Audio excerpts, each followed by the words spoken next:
Please don't elect any more Moms for Liberty candidates.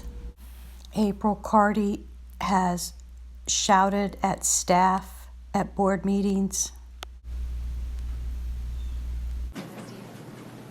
Thank you, Mr. Poole. We'll get them. Thank you. You might want to look at the last page as I talk.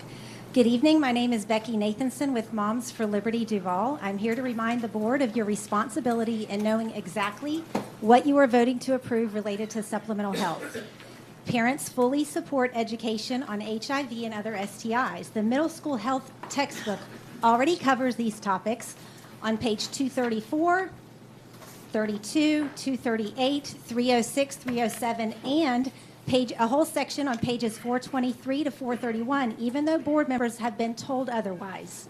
If you vote yes on this material, you are voting in support of having middle schoolers between the ages of 10 and 13 do an advocacy activity whereby they make a pamphlet describing different sexual orientations and gender identities. The supplemental materials inject unscientific and propagandistic gender ideology. In time, we will look back at these lessons and judge harshly the adults who approve it. Please vote no. In the next video, Becky Nathanson says that she never asked the board to vote no. But in the previous slide, you heard her ask the board to vote no. But the first person on the next clip is actually asking the board to vote yes. So you can hear her reasons why a yes vote is important. And then you can hear Becky Nathanson say that she actually never asked the board to vote no, even though the previous slide said that she did. The first speaker will say why a yes vote is important. As a concerned parent and also as an attorney, and I'm asking you to please bring in a comprehensive and inclusive sexual education program.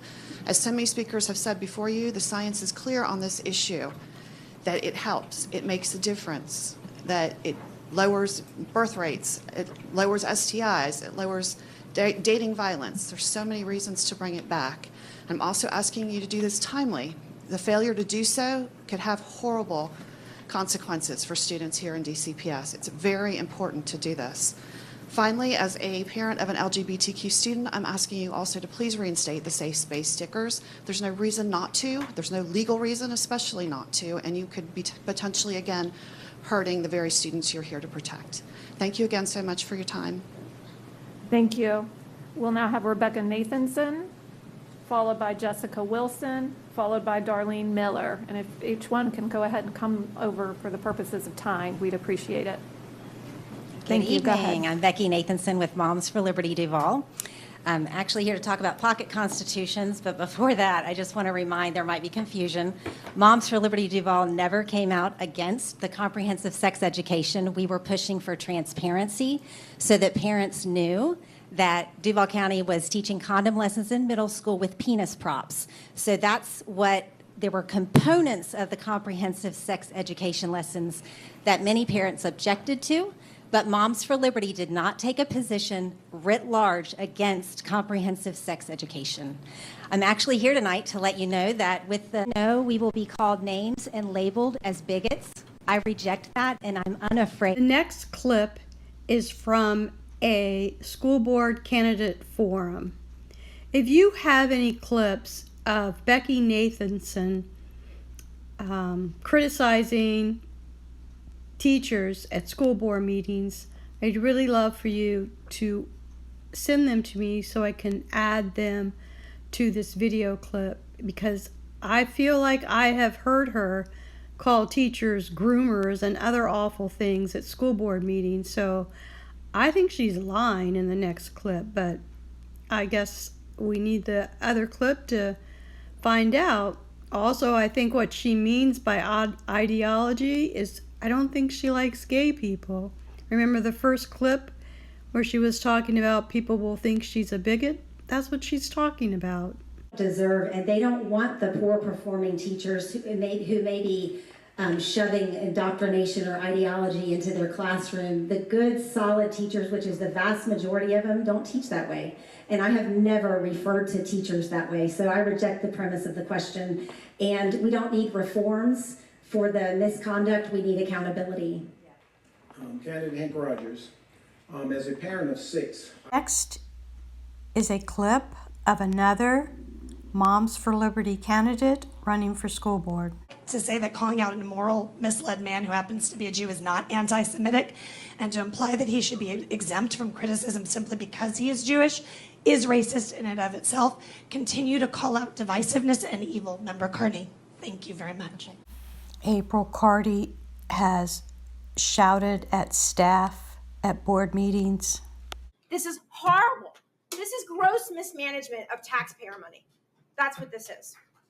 I'm sorry. This is, I'm going to have to walk out of the room. Carney was shouting at the staff about the contract. Explain next. Dr. Krishner explains what the Jacobs Engineering contract covers. All projects stop if it's not renewed. The amount is a maximum. This will be the 4th renewal. The maximum has not been reached in the previous renewal periods.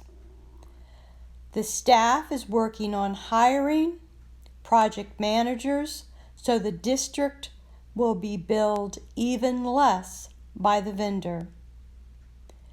The next clip is from the public comment period at the June 4th school board meeting.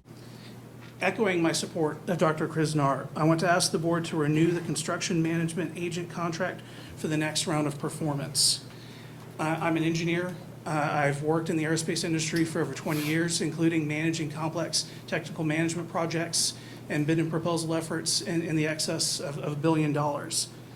I've assessed the publicly available information on these contracts, and I believe that terminating the engineering management contract now risks wasting the time and resources that have been invested to date, and may even expose the district to liability because of unsubstantiated claims disparaging the contractor outside of any formal performance evaluation. The most financially responsible course is to finish this year's contract and have the district evaluate if a rebid or internal hiring will save money over the long run. Also echoing what Dr. Krishnar recommended earlier. Thank you. Thank you very much. Like